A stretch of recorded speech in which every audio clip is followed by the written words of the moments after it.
कहते हैं सबकी सीमा होती है,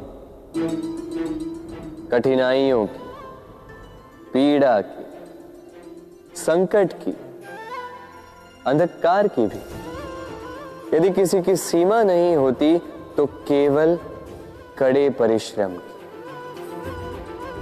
आपने देखा तो होगा, रात कितनी भी काली हो, सितारे परिश्रम से उससे लड़ते रहते और अंत में सवेरा आ ही जाता।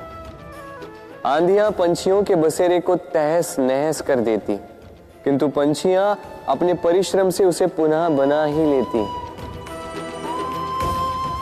क्योंकि सीमित को असीमित से हारना पड़ता और परिश्रम असीमित।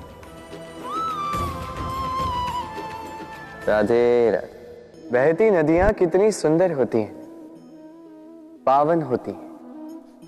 जहां से जाती है वहां एक नया जीवन प्रदान करती,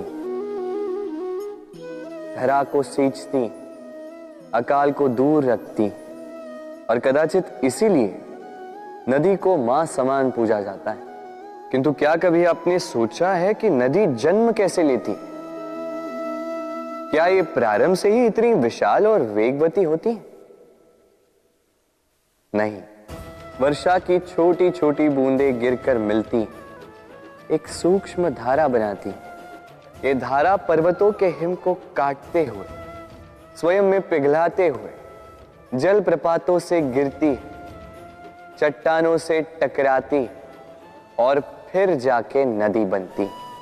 इसी प्रकार ऐसे ही सीधे सीधे कोई महान नहीं बन जाता। छोटे छोटे प्रयास मिलकर एक विशाल व्यक्तित्व बनाते। इसलिए जीवन में प्रयास करते रहिए, अस्तित्व अपने आप ही बन जाए। राधे राधे।